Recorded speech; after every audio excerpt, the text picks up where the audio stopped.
Todos los libros un libro, un programa de Alberto Sansegundo para Radio Universidad de Salamanca. Reseñas literarias cada miércoles a las 7 de la tarde en el aula 89. Bueno, pues ha pasado una semana más. Parecía que estábamos ayer hablando con el compañero Alberto Sansegundo y de nuevo nos toca sesión con Alberto Sansegundo, que es sesión tanto de vídeo como de audio en este nuevo formato que inaugurábamos también ya hace unas cuantas temporadas de todos los libros, un libro, el programa de reseñas literarias que dirige, que presenta y que todo Alberto Sansegundo. Buenas tardes, Alberto. ¿Qué tal? Buenas tardes. Sí, aquí Y que todo, estamos. menuda manera de expresarnos, qué mal nos expresamos. Bueno, yo creo que se nos va pegando, ¿no? Yo creo que se nos va pegando, se nos va contagiando, sería un mejor término. Parece que cada vez hablamos peor, ¿no, Alberto? Y escribimos peor y leemos peor, ¿no? Bueno, sí, hay poco escrúpulo realmente en general a la hora de la expresión, a la hora de.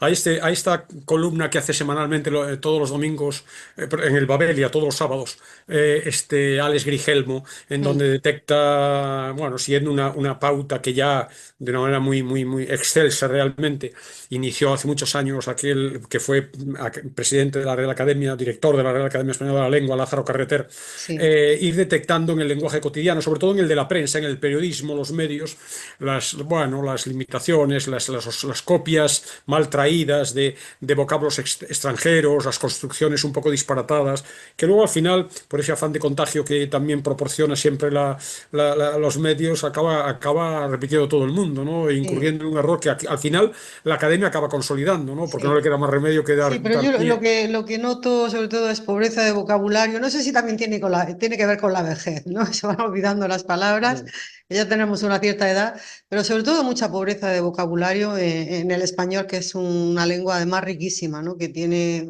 yo no sé cuantísimas palabras y vocablos. Bueno, no vamos a hablar de lengua, pero sí de literatura, así que cuando quieras, preséntanos qué nos Vale. traes hoy. Pues nada, hoy traigo un disparate, Bueno. una cosa un poco delirante, muy mía, pero bueno, iniciamos hoy una serie que, pásmate, va a durar hasta final de curso. Una opción, bueno, aparentemente, inicialmente al menos, racional, sensata y consabida en el caso de todos los libros, un libro, pero que se ha ido desmesurando en mí hasta extremos, como digo, delirantes, ¿no? Como sabes, como saben los oyentes que nos siguen con más frecuencia, yo en marzo normalmente, coincidiendo con el Día Internacional de la Mujer, suelo aprovechar ese mes para traer referencias de libros escritos por mujeres, ¿no? Ese era el plan. También este año, pues, 4 semanas, cuatro libros.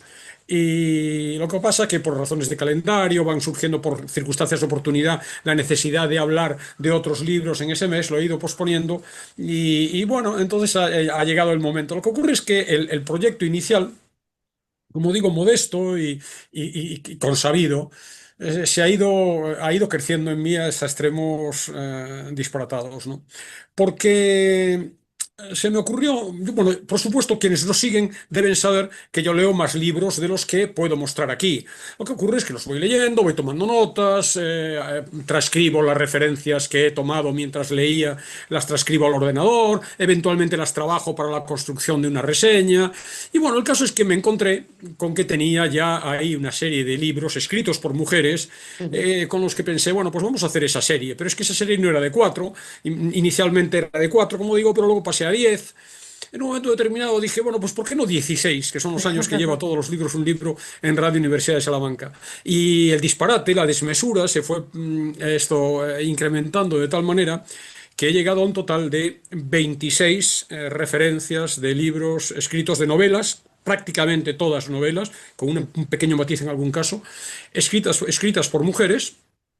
¿Por qué 26? Bueno, pues dije, ya puesto a poner números redondos, como estamos en 2026, uno por año del siglo XXI. Y entonces van a ser, en todo el ciclo, 26 novelas escritas por mujeres. Ahora hablaremos un poco de Un ello. ciclo de Eh, programas correlativos, ¿no? O sea sí, sí, que programas de no aquí se hasta final interrumpe de. el ciclo, sino que Sí, sí. llegará hasta que terminar con las 26 De propuestas. aquí a final de trimestre y por Mm. tanto de temporada, de curso, programas en donde va a haber tres, cuatro, a veces dos reseñas en cada uno de ellos. 26 que, aparte de esta cosa cabalística de que sea uno por curso, o digo, por de uno por año del siglo. Hay otra referencia que ya entra claramente en el terreno de lo descabellado, ¿no? Me autoimpuse otra constricción. El hecho de que cada una de esas 26 novelas tenía que estar publicada en una editorial distinta. De manera que van a aparecer 26 editoriales también, lo Mm. cual obedece a una doble lógica.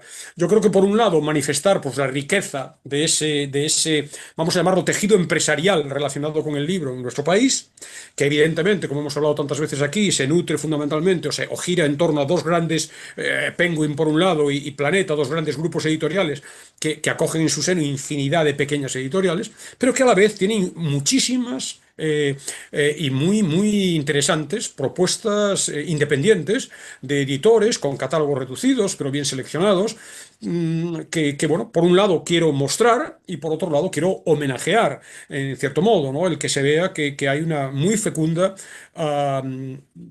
línea de editores que se preocupan por ofrecer a este mercado editorial desmesurado realmente, ¿no?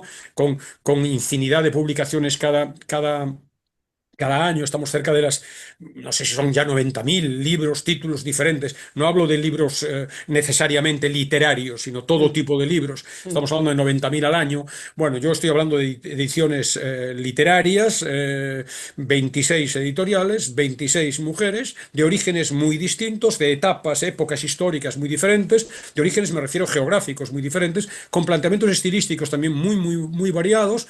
Bueno, una muestra, creo que rica, aunque subjetiva, evidentemente, podría haber hecho desde otra lógica distinta otra selección de otras veintitantas totalmente diferentes, pero bueno, que se corresponden en el 95% de los casos con libros que yo he ido leyendo en estos, qué sé yo, año y medio, dos años O sea que últimos, ¿no? van a Hay ser, alguna incorporación anterior también, pero sí, bueno.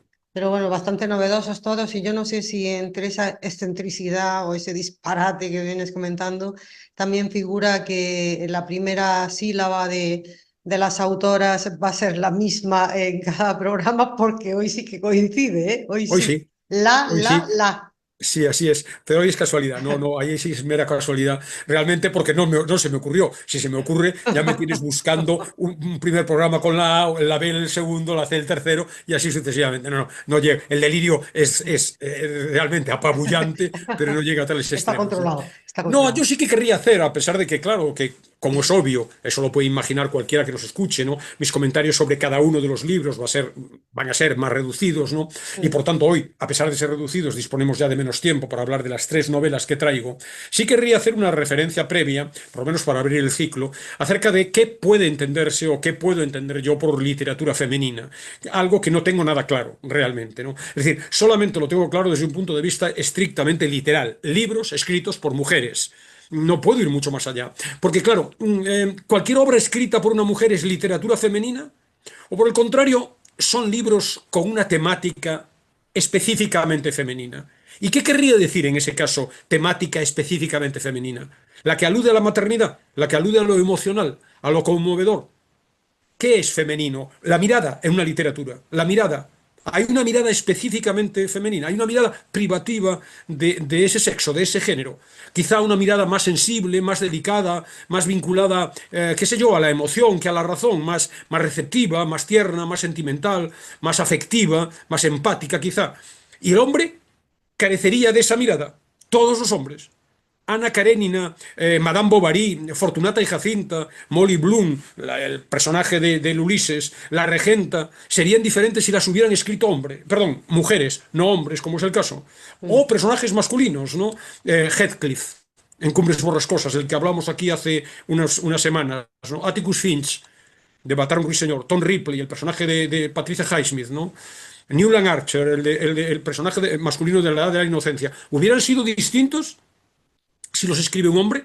Se notaría, sobre todo, se notaría si, no, si leemos un texto a ciegas, si está escrito por una mujer o está escrito por un hombre, cuando leíamos a Carmen Mola, convencidos de que era una mujer, lo que Eran tres leíamos, hombres, ¿no? Creo. claro, lo que leíamos cambia por el Fíjate. hecho de que sepamos ahora que son tres hombres. Un libro Ajá. que yo traje aquí, una tetralogía, 4 libros, Elena Ferrante, esa colección de novelas fantástica de esa supuesta escritora italiana. Lo es un seudónimo, obviamente. Lo es un hombre el que hay detrás, cambia esto. Yo Entonces, creo que no, hay mucho tópico, Alberto.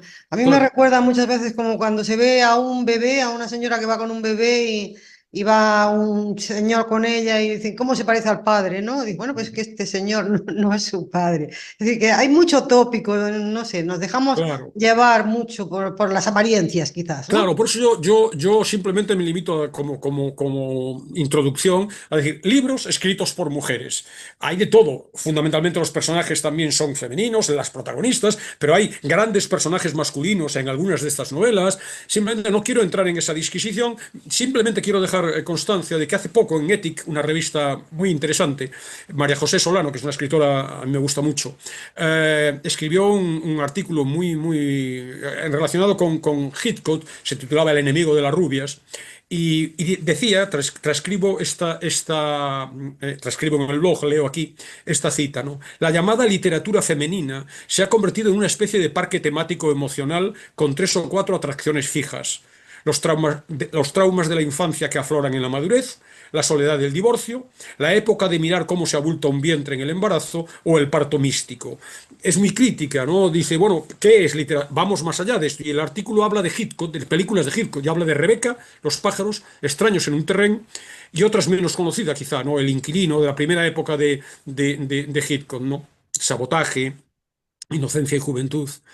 Y bueno, en todas esas películas los críticos ven, qué sé yo, esas descripciones de la culpa, del crimen, de la maldad, de la ambigüedad moral, del miedo, del deseo, que se atribuyen siempre al muy insultantemente masculino Hitchcock, ¿no? María José Solano rastrea el origen de los guiones de esas películas y todas ellas están basadas en obras de mujeres, ¿no? Daphne du Maurier, de la que hemos hablado aquí otras veces, Mm. Maribel Lowndes, Ethel Lina White, Patricia Highsmith, Josephina Tey. Es un artículo muy interesante acerca de qué puede significar lo femenino en la literatura. Lo cuento bueno, como siempre en el blog hay mucha más información de la que yo puedo contar aquí.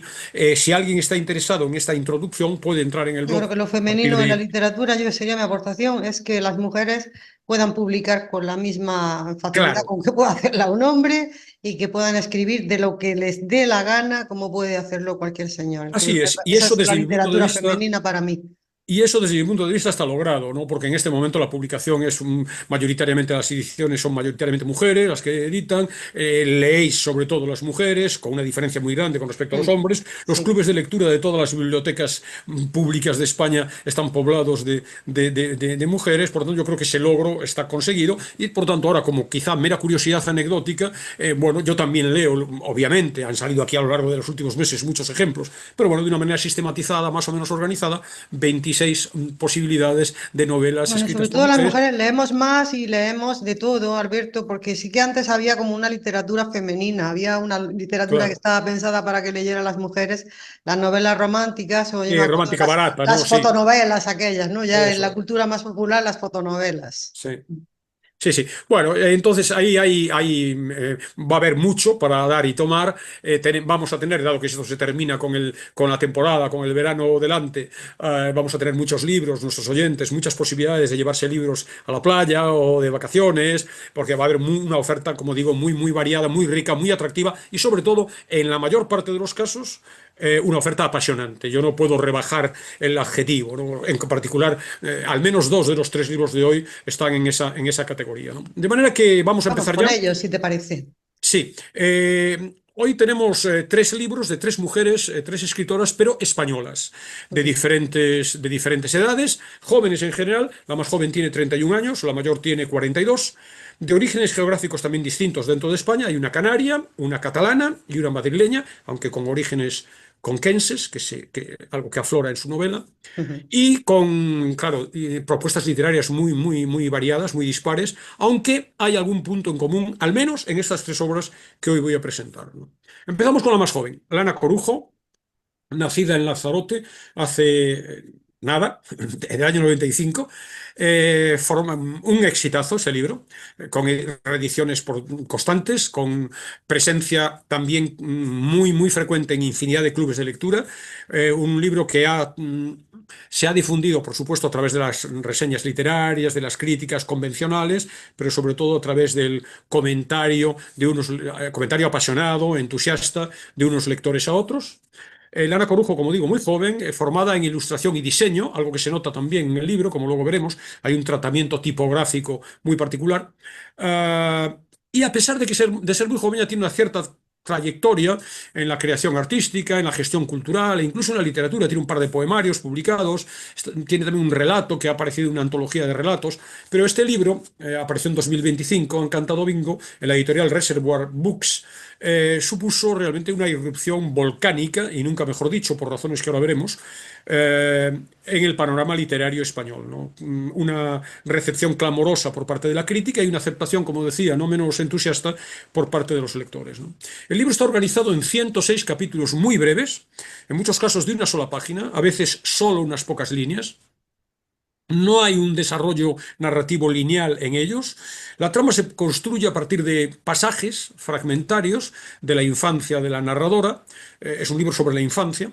Esos pasajes constituyen el núcleo sustancial de la novela, esos pasajes de la infancia, aunque se cruzan constantemente por apuntes, referencias, una frase a veces muy breve, una reflexión a etapas posteriores, los 19 años, los 22 años de la joven vida de la protagonista, que sin conocer con detalle, obviamente, los aspectos personales más íntimos de la biografía de la propia autora, estoy absolutamente convencido de que tiene muchísimas concomitancias o que existe mucho paralelismo entre las vidas de autora y protagonista, ¿no? En Lanzarote es donde está ambientada la novela, dos niñas, la narradora y su hermana unos años menor, Alejandra, Aleja es la hermana. Viven con su abuela y con unos padres que en más de un modo están ausentes. Cada sábado, después de cenar, abuela, que es así como la llama, como se la denomina en el libro, se va al garaje de una de las vecinas a jugar al bingo. En ese rato en el que la abuela se va y las niñas se quedan solas, hasta que viene un tío de ellas, el tío Félix, que vuelve de faenar en el mar. Están solas unos minutos, ellas se entregan a su juego favorito. Salen por la puerta de atrás de la casa, saltan el muro, caminan por la arena volcánica hasta llegar a El Ahorcado, un volcán de formas redondeadas, vagamente humanas, ¿no? Una vez ante el volcán, lo miran con una mezcla de encantamiento y aprensión y miedo. Y entonces da comienzo un juego de normas muy sencillas que nos cuenta el libro, ¿no? Una, no podemos usar la linterna a la vuelta. Dos, corremos de la mano. Tres, contamos hasta tres. Cuatro, si el ahorcado alcanza a una de las dos, la otra sigue jugando sola. Así empieza la novela, situando el escenario físico, la casa de la abuela, el volcán cercano y sobre todo el clima emocional en el que se va a desenvolver la historia entera, ¿no? Entre episodios de esa vida infantil de las niñas, hecha de magia, de encanto, de temores, de misterio, de curiosidad, de desconcierto, de ternura, de estremecimientos, de descubrimientos infantiles, pero también de dolor. Un acontecimiento trágico que no se explicita, pero que se puede deducir y que yo no voy a revelar. Durante la mayor parte del libro solo se alude a él de manera indirecta, se va desvelando gradualmente, a mi juicio, con un uso magistral de la elipsis y de la sugerencia velada por parte de la escritora. Ese acontecimiento trágico va a poner fin para siempre a ese tiempo, a ese universo inocente, candoroso, a la vez feliz y vulnerable, del que una narradora con una voz sensible, emotiva, muy cálida, muy poética, bellísima, muy lúcida, muy melancólica, con una belleza arrebatadora, nos va dando cuenta, ¿no? Es fundamentalmente esto lo que destaca del libro, ¿no? La singularidad de esa voz, ¿no? El tono, la opción estilística elegida por la autora, ¿no? Es un libro especialísimo, inolvidable realmente por el modo en el que se lo cuenta, se nos cuenta, ¿no? Una recreación del tiempo vivido con la hermana, repleta de emoción, de sensibilidad, de ternura, de cercanía, de intensidad, ¿no? Es una maravilla, realmente. Realmente lo que habría que decir es nada. leed el libro, creedme, espero que sea contagiosa mi emoción, mi entusiasmo. El libro es formidable, ¿no? Pero sin embargo, vamos a intentar desmenuzar algunos de los rasgos por los cuales sí que merece la pena, ¿no? Entonces, por un lado, como digo, el modo en el que se nos cuenta la historia, la emotividad de la prosa, que conmueve, la maravilla de los muchísimos hallazgos léxicos que exaltan al lector, como luego veremos, la genialidad de ciertos recursos tipográficos, ya veremos, se le nota esa formación en cuestiones relacionadas con el diseño, ¿no? La hondura y la belleza de las metáforas, la potencia simbólica de algunas imágenes, por ejemplo, el ahorcado con mayúsculas, el volcán, el mundo adulto, también con mayúsculas ambas palabras, el bingo, que funciona como metáfora, los monstruos, ¿no? Eh, Exultante el lector y perturbado también por la recurrencia de ciertos elementos que desbordan la realidad y se abren a significaciones ocultas, ¿no?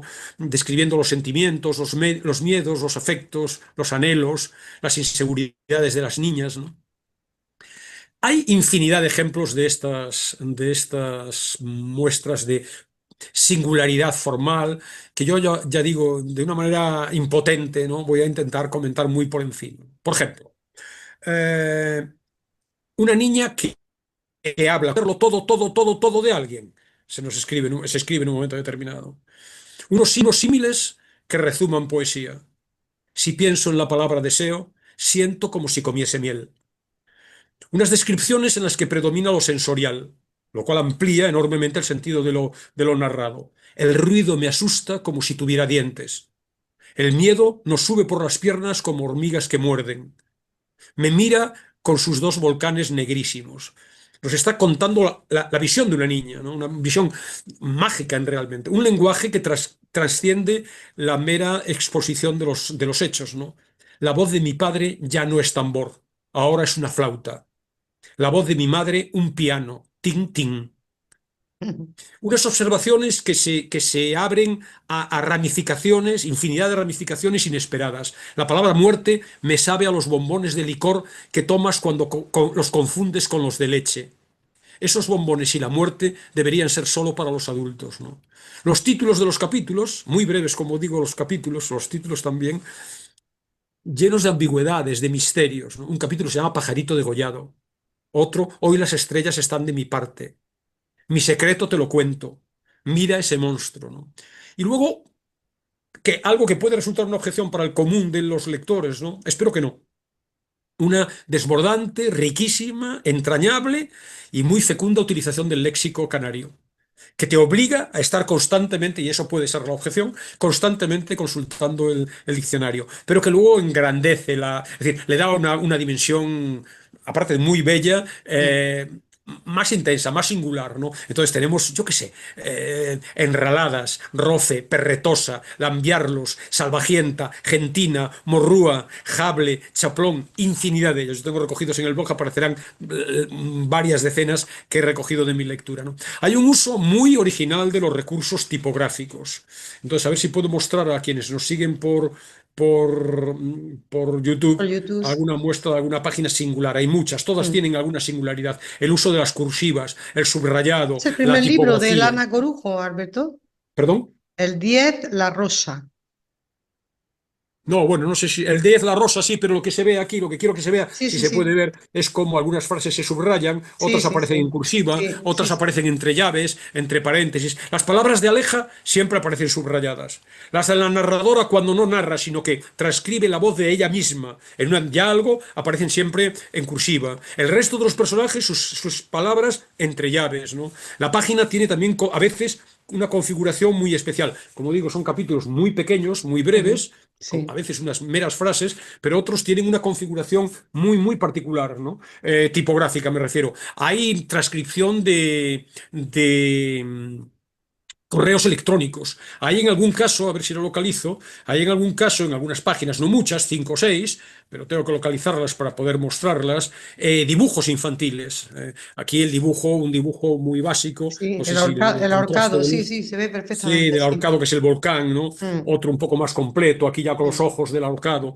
De manera que esa singularidad, Recuerda esa un poco especie. también las ilustraciones del Principito, Sí, eso en concreto, el cuando se dibujo tragó, cuando se tragó la boa, o no sé. sí, la boa constrictor, Mm, recuerda efectivamente, ¿no? mm, Bueno, entonces, también desde el punto de vista estilístico, el uso de los tiempos, el juego combinado de la redacción en presente y en pasado, la trama argumental hecha de fragmentos, es como un mosaico en el que la conjunción final de las teselas acaba mostrando como decía, una representación muy delicada, muy tierna, pero también trágica, muy dolorosa, muy terrible, de la infancia, ¿no? Y por el medio aparecen, pues, si podemos llamarle temas, ¿no? La inocencia, la ternura, la relación con los padres, muy difícil, el dolor, el miedo, el juego, el asombro.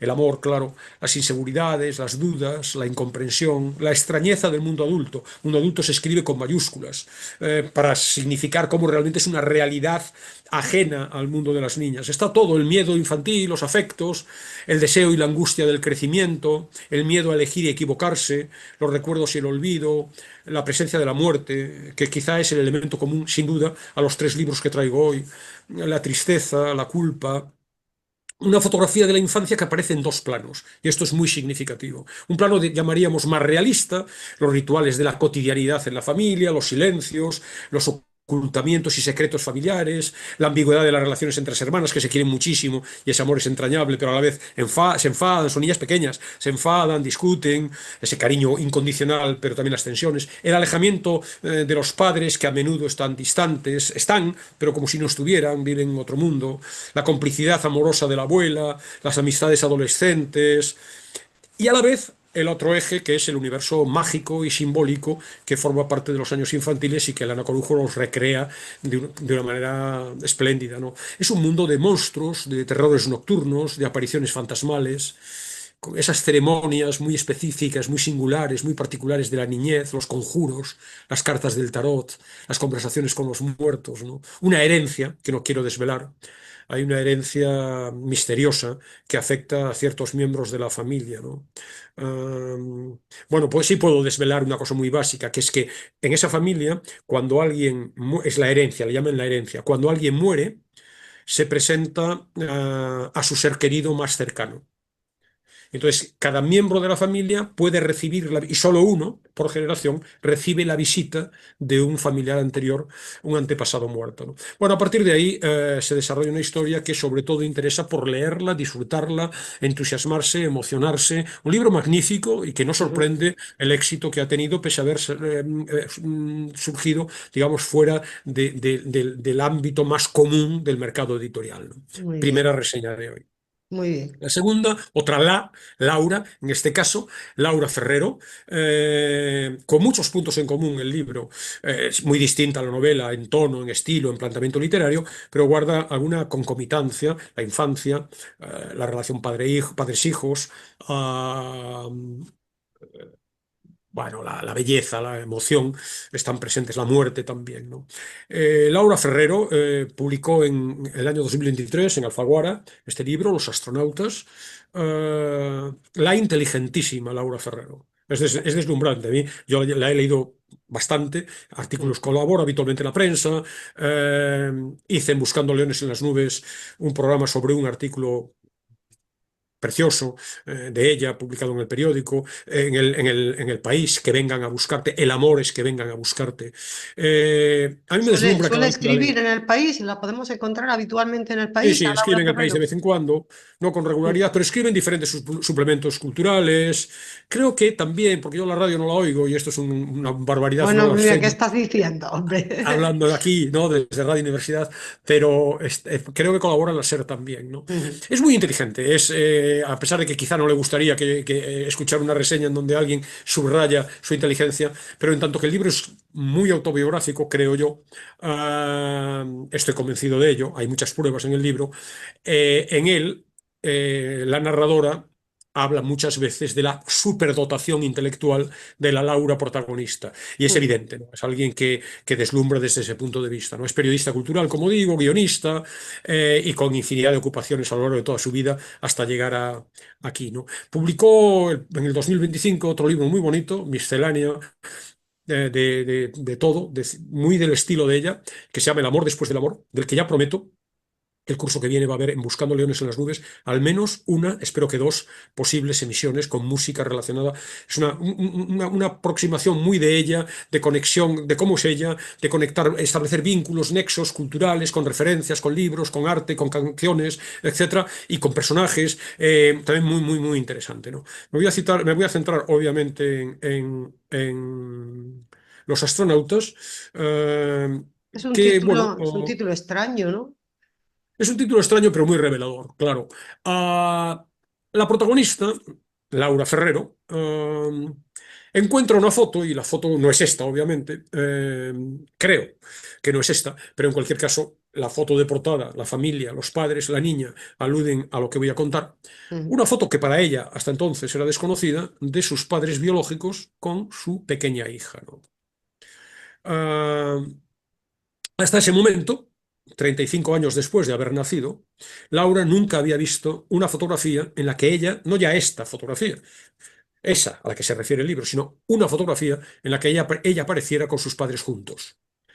Su padre se había marchado de casa dejándola con su madre, con apenas año y medio de la niña, ¿no? La madre de Laura, Clara, con la que había vivido, con la que vivió hasta los 18 años, se volvió a casar con Miquel y tuvo con él otro hijo, Marc.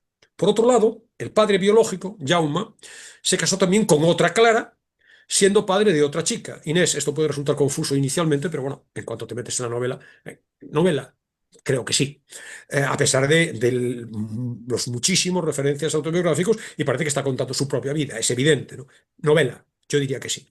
Las dos familias viven ambas en Barcelona y separadas por apenas 2 kilómetros de distancia. Pero mantuvieron, pese a ello, existencias ajenas, más allá de algún esporádico y, bueno, casi obligado encuentro con ocasión de alguna ceremonia formal, algún bautizo, alguna boda, ¿no? Clara, la madre biológica de Laura, borró de su vida y de la de su hija cualquier rastro de la presencia de su exmarido, que se limitaba a ver a la niña 2 veces al mes, ¿no? Y esto sitúa a Laura en un territorio de nadie. Extraña en la nueva familia de su madre biológica, que tiene otra pareja y otro hijo, pero extraña también, totalmente apartada, del entorno familiar del padre, que también ha crecido en otra dirección diferente, ¿no? El descubrimiento de esa foto constituye el desencadenante de la novela. Y la novela la podemos resumir como el relato de una doble investigación. Por un lado, una investigación externa, a través de las conversaciones con los padres biológicos, con las parejas de ellos, con los tíos, con algunos conocidos, de rastreo de otras fotos en álbumes familiares, y una exploración interna en ella misma, una indagación en sus propios recuerdos, muchos de ellos muy difusos, evanescentes realmente, con una búsqueda también doble del inexistente hasta entonces núcleo familiar y también de su propia identidad. Una búsqueda del padre, una búsqueda de la familia que no se sabe cuál es, pero a la vez una búsqueda de quién es ella, cuál es su propia identidad. Entonces, en esa pesquisa exhaustiva, dolorosa, en la que afloran las emociones, los traumas, la confusión, el desgarro íntimo en la reconstrucción de su pasado, Ferrero establece un paralelismo entre su propia existencia y la de los astronautas y las aventuras espaciales. Y aquí está lo muy significativo del título. El libro está repleto de menciones a diferentes episodios, algunos de su propia biografía, otros, la mayoría, no son particulares de ella, sino son bien conocidos por todos, con valor histórico, relacionados con el universo bueno, tan actual estos días, ¿no? Estas semanas, ¿no? Sí, con Con la la, cara oculta de la luna, ¿no? con la cara oculta de la luna, ¿no? Pues bueno, relacionados con ese universo de, bueno, por ejemplo, cuestiones muy personales. De niña se inventa un padre astronauta en el colegio, porque como van los padres de todos a firmar las notas, a las reuniones, y ella, su padre no va, para dar una justificación que le salve la cara, de niña muy pequeña, le salve la cara de la vergüenza de que no, su padre no vaya, se inventa que el padre es astronauta, ¿no? Por ejemplo, ella va con una camiseta de la NASA, que es un regalo, ¿no? Aparece como un leitmotiv, ¿no? De pequeña siempre, ¿no? Luego el ingeniero escocés James Naismith, que fue el que se inventó una llegada a la Luna el 12 de marzo de 1874. Hay una referencia, está ya objetiva, ya no pertenece a su experiencia singular, ¿no? Aparece también Krista Auliffe, que fue la maestra enviada al espacio en la misión Challenger y que moriría con sus compañeros de expedición cuando la nave explotó a los 73 segundos de despegar. Estas historias se intercalan en el relato, ¿no? Hay otra mujer, Andruyan, que envió sus pensamientos y sentimientos en forma de onda al espacio, una especie de mensaje en una botella hacia los extraterrestres, también se nos cuenta. Y Michael Collins, el único tripulante del Apolo 11 que no llegó a pisar la Luna. Se nos cuentan los 796 objetos de procedencia humana que al parecer reposan ahora todavía sobre la superficie del satélite.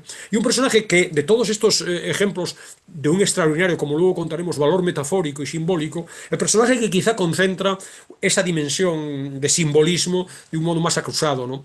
Que es un personaje, datación histórica, ¿no? El astronauta Sergei Krikalev, soviético, partió de la Unión Soviética en la nave Soyuz para una misión en la estación Mir y volvió 10 meses después. Pero literalmente se nos dice en la novela, regresó a otro mundo. ¿Por qué? Porque volvió a un mundo después de la caída del muro de Berlín, en donde ya no existía la Unión Soviética, el país del que había partido, sino que bueno, ahora ya el sitio al que había llegado, que llega con los paracaídas, con los que cae el módulo que llega a la Tierra, cayó en Kazajistán, que entonces pertenecía a la Unión Soviética, pero que 10 meses después ya no era, ya era la República Independiente de Kazajistán. Y ahí es una metáfora espléndida, muy poderosa, del limbo, de esa tierra de nadie en la que vivía la propia Laura, ¿no? Perdida entre dos familias. Escribe en un momento determinado, Sergei Krikalev soy yo. Al astronauta ruso no es el único, como digo, dentro del mundo de las aeronaves, la conquista espacial, no es el único que tiene valor metafórico. Por ejemplo, las indagaciones, la búsqueda de ir más allá, Marte, la Luna, etcétera, responde a la búsqueda de respuestas a los grandes interrogantes de la humanidad dentro de los países que se lanzan a esa conquista espacial. Y eso tiene su correlato en la propia búsqueda, en propio intento de Laura de despejar las incógnitas que en realidad constituyen su vida, ¿no? La idea del alejamiento y de la soledad de los astronautas tiene también que ver con la propia distancia y la propia soledad en la que vive una niña, una chica, que va creciendo fuera de un núcleo familiar, ¿no? La distancia, el silencio, la dificultad comunicativa de los astronautas corren en paralelo a la propia dificultad que tiene el Aura para establecer esa comunicación, ¿no? El viaje imprevisible, el viaje galáctico hacia el exterior del planeta se corresponde con el viaje no menos arriesgado hacia los abismos más recónditos de su propia intimidad, ¿no? Lo del astronauta soviético, la dificultad de retorno a un mundo que ya vive de una manera totalmente distinta o bastante distinta tras la experiencia cósmica externa, también tiene que ver con la experiencia de Laura, ¿no? La desubicación de quien desconoce su situación real en el universo, pues es también trasladable al caso de la propia autora, ¿no? Una autora que es, como decía, dueña de un estilo inconfundible, ¿no? Para mí muy talentosa. Incurre, sin embargo, en esto que a mí no me gusta nada, la academia lo acaba de admitir, me parece también, ¿no? Mm. Pero qué remedio, ¿no? Esto de a día de hoy. A día de hoy no está bien dicho, no encaja. La academia, en vista que lo usa todo el mundo, y la academia, como lo único que es un notario de lo que se dice, pues lo acepta, ¿no? Pero es una expresión que a mí me chirría, está presente muchas veces, ¿no? Pero bueno, es pese a todo una muy talentosa escritora, ¿no? Con esta capacidad de, como te decía antes, de establecer conexiones, vínculos, resonancias, ecos. Es capaz de vincular cosas aparentemente ajenas con, a mi juicio, un talento magistral, ¿no? Ujú. Encuentran nodos simbólicos, nexos muy bien trenzados entre elementos diversos, aparentemente ajenos al relato principal, los astronautas y su vida, por ejemplo, ¿no? Pero hay montones de referencias culturales, de canciones, de citas literarias, de alusiones a la mitología, que le sirven con diríamos, como efervescencia intelectual que le permite tocar ámbitos muy diversos, alusiones que enriquecen, que le permite conectarlas con su propia vida y explica elementos de lo que quiere contar a través de esas referencias, ¿no?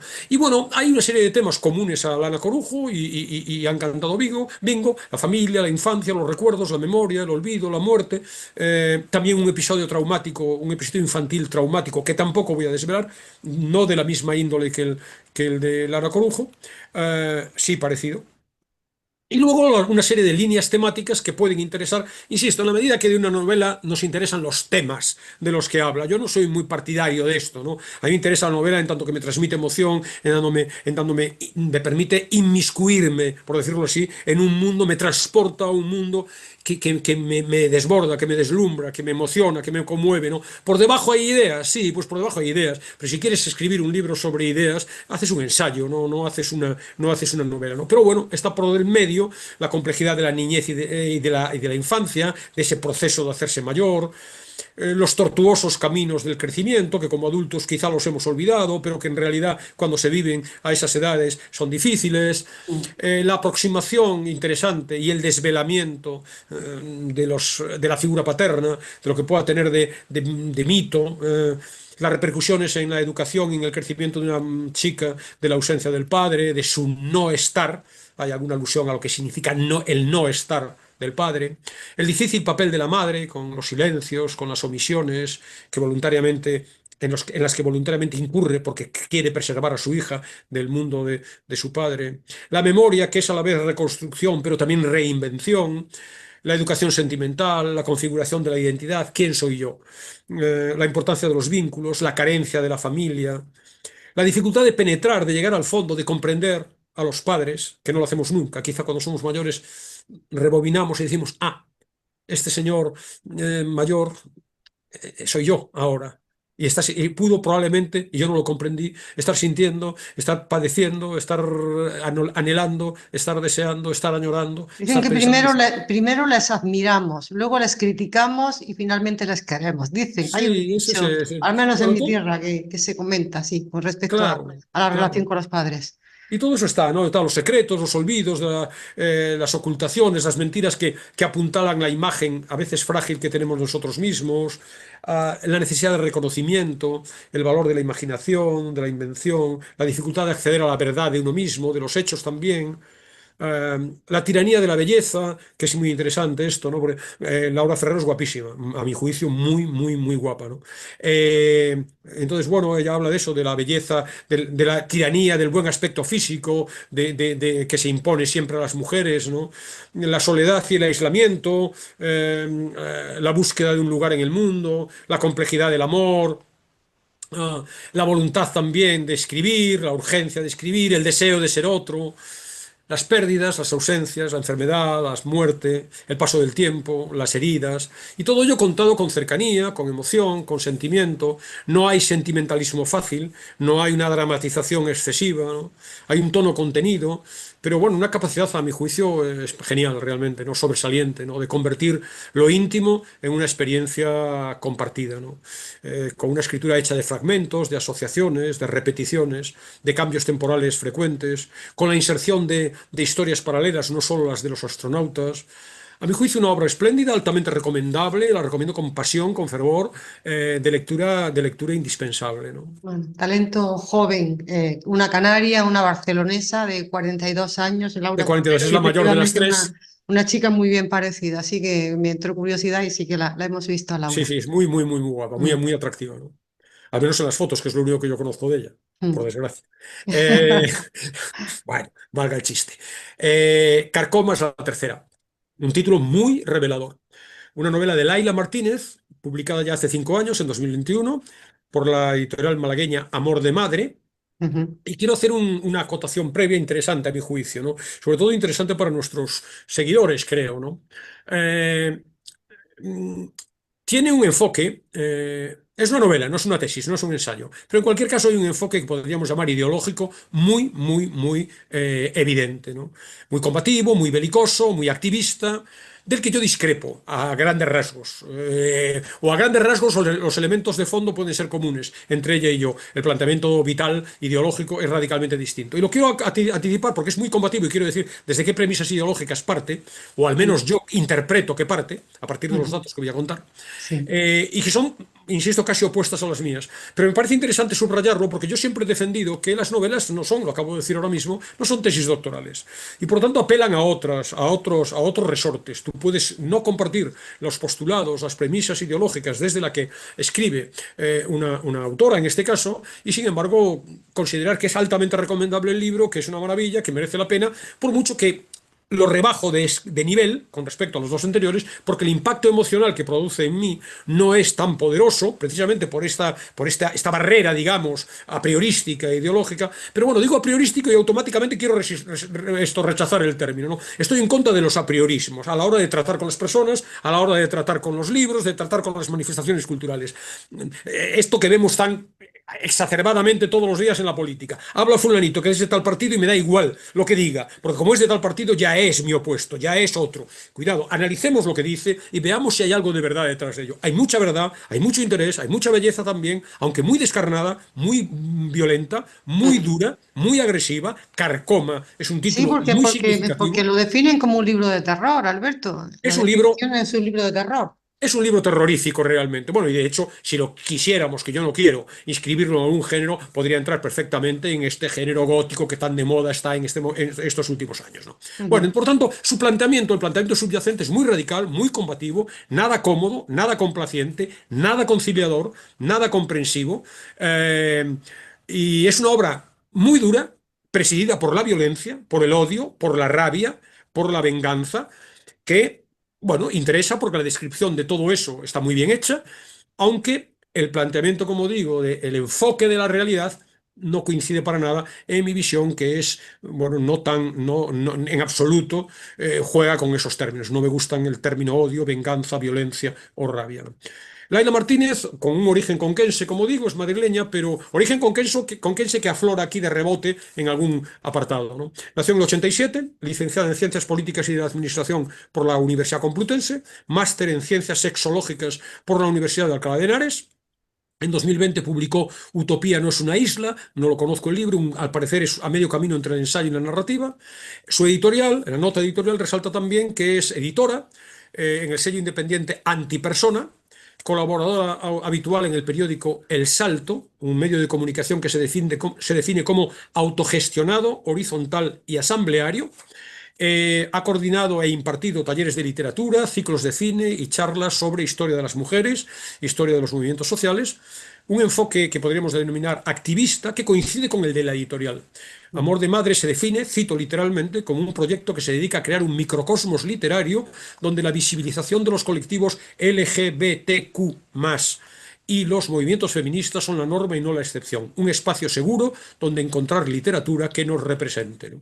Que quede clara, por tanto, el marco de referencia para, a partir de ahí, analizar el libro. Él publicó en 2021, como digo, Carcoma, con un fulgurante éxito de lectores, con decenas de miles de libros vendidos. Lleva ya 64 reimpresiones, la última consulta que yo he hecho. Ha sido traducida a más de 16 idiomas, publicada en más de 20 países, está en proceso de adaptación al teatro en México, también en España, y al cine en Irlanda. En el año 24 optó, nominada al prestigioso National Book Award en Estados Unidos. Fue seleccionada y premiada en diferentes certámenes y en categorías muy distintas atenta, porque es muy revelador también esto, premiada en categorías de mejor novela de ciencia ficción, de fantasía, de novela corta, de obras revelación, etc. Bueno, Muy difícil. qué carrera fulgurante con 30 y pocos años que tiene la señora. Qué exitazo, ¿no? De novela, Carcoma.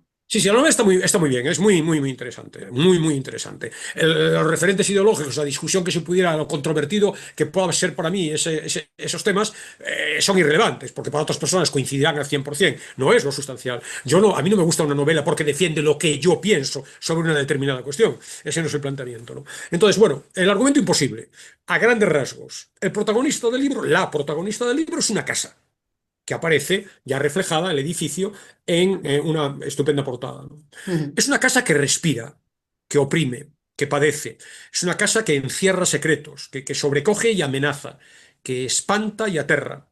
Ocupada por fantasmas, por ángeles, cito literal, como insectos gigantes, como mantis religiosas, por santos que queman las sábanas con sus halos, por sombras que están en cada ladrillo, debajo de cada baldosa, tras la cal de las paredes, mezcladas con la argamasa, ¿no?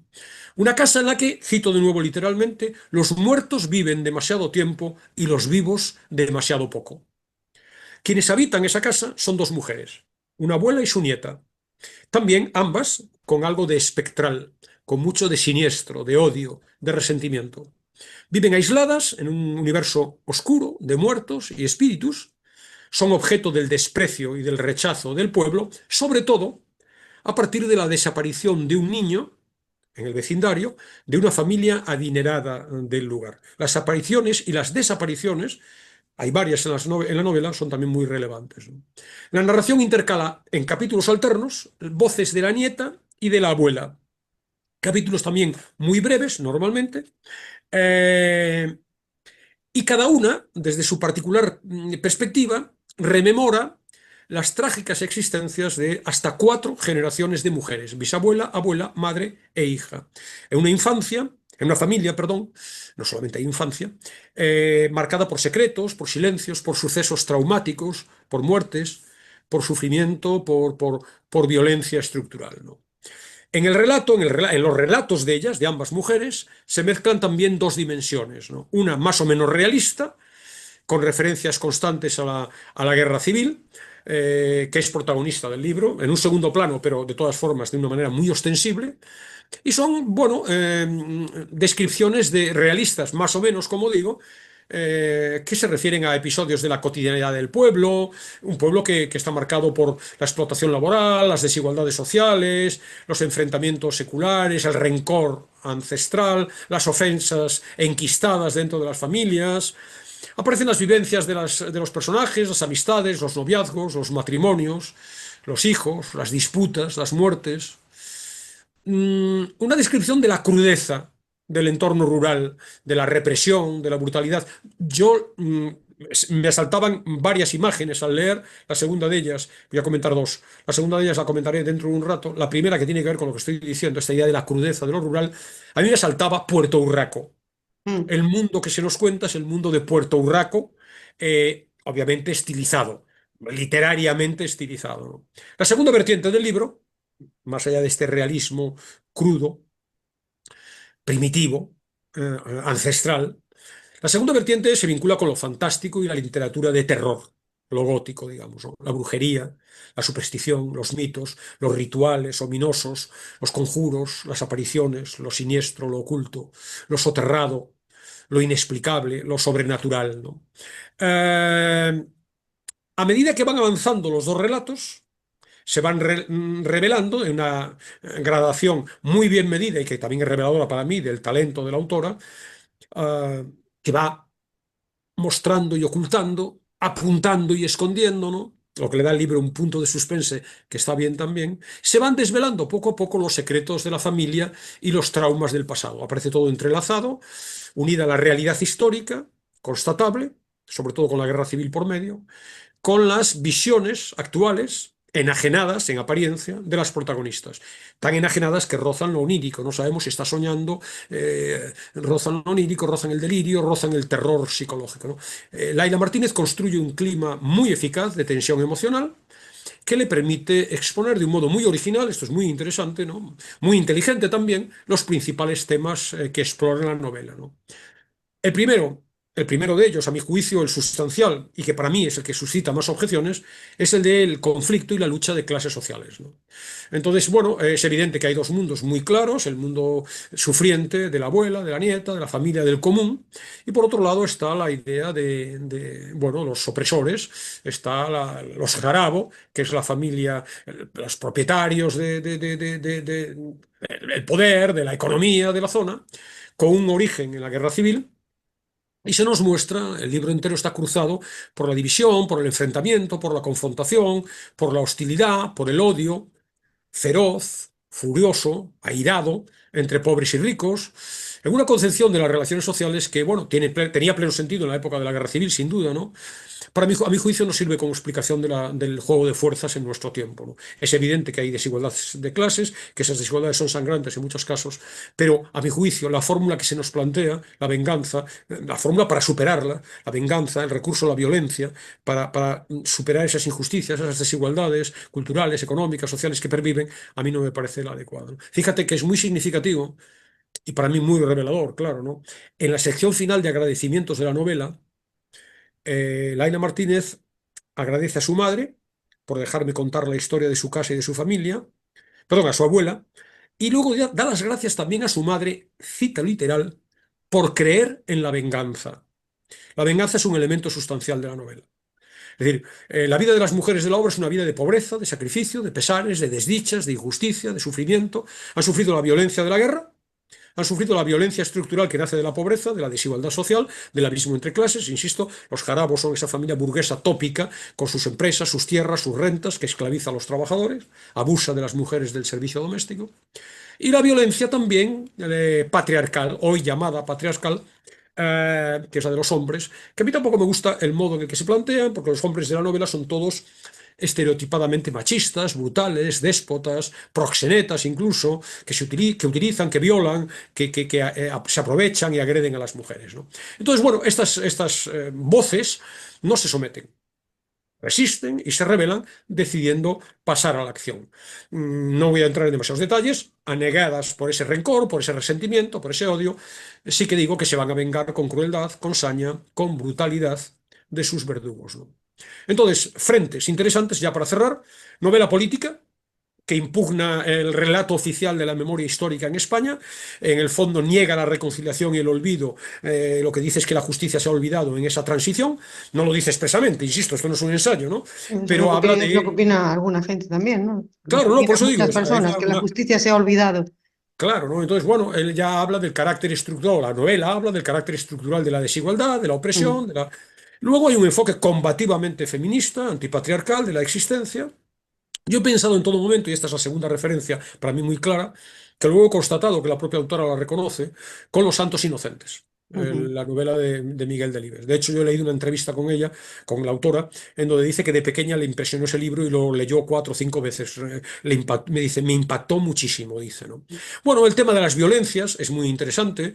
El tratamiento de esa violencia primitiva, salvaje, la ira y el rencor atávicos que impregna la novela, esa idea de la venganza. Y todo esto se plasma no solamente en la acción, en los hechos, sino algo que es muy, muy interesante y lo quiero subrayar precisamente porque llama mucho la atención, es en el uso del lenguaje. Los vocablos, las locuciones son muy crudas, agresivas, belicosas, con una intensidad tremendista. Me he tomado la molestia, muy mío esto, de rastrear algunas palabras que tienen mucho peso en la novela. Por ejemplo, como por supuesto, ya está en el título, ¿no? Bilis, odio, ansia, pena, rabia, envidia, frustración, desprecio, soberbia, asco. Pásmate, Elena.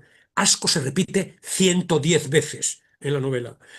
No sé si he comentado que yo leo sus libros en edición digital, pero luego para trabajar las transcripciones de las citas que tomo, los hago, perdón, en edición en papel, compro el libro, pero luego para transcribir las referencias que yo tomo, mis notas de lecturas, las hago a partir de una edición digital. Y en esa edición digital puedo contar, no me he puesto a contar una por una las veces que sale la palabra asco, sino que las ediciones digitales permiten contar ese tipo de cosas, ¿no? Ujú. Peste, maldición, dolor, miedo, saña, vomitar, repugnancia, desgana, llantos, tristeza, desgarro, heridas, venganza, pueblo de mierda, derrumbe, abatimiento, zarandeos, desaliento, desesperación, rencor, resentimiento, costra, alimaña, escalofrío, llaga, raquítica, miserables, pudridero, moridero, endemoniarse. Como ves, es Ujú. un léxico con un campo semántico muy, muy, muy claro, ¿no? Y que marca clarísimamente, más allá de la acción, más allá de los hechos que se nos narran, marca el tono de la El novela. tono de carcoma. Bueno, nada que ver, desde luego, ninguna con ninguna con ninguna, ¿no? Bueno, Está desde luego durísima, durísima, tienen en durísima, común, tiene que ser claro, carcoma. la familia, la muerte, los niños, la infancia, etcétera. Bueno, en cualquier caso, desde enfoques muy distintos, han cantado Bingo, Los astronautas y Carcoma, 3 novelas espléndidas que a mis lectores, a mis oyentes les diría, no dejéis de Que leerlas. las lean. Desde luego nos has despertado el interés, Alberto. La música, ¿con qué tono va a estar más en Bueno, es consonancia? bonita, la ¿Con música es Laila, bonita. con Laura o con Lana? Con lana, con lana. La música es bonita porque, bueno, hay muchas canciones, Laura Ferrero cita, pero en Ana Corujo se abre el libro, han cantado Bingo, con una cita de una canción de un grupo español, La Bien Querida. Y la cita es esta: siempre que cierro los ojos me entra mucho miedo de no volver a verte. Qué Aquí bonito. están algunas de las claves. Aquí, evidentemente, parece que hay una referencia romántica, ¿no? Pero aquí están muchas de las claves, por lo menos dos. Una no la puedo desvelar, y ya que no desvelo una, tampoco desvelo la otra. Algunas de las claves de la novela, ¿no? Dinamita se llama esta canción y es la que dejo como cierre de esta primera emisión de un total de creo que van a ser 9 dedicadas a la literatura femenina en estos últimos meses de Todos los libros un libro por el año 2000, por el curso Muy 25-26. bien, pues muchas gracias también por esa propuesta, Alberto. Nos escuchamos la semana que viene. Muy bien, pues hasta la semana que viene.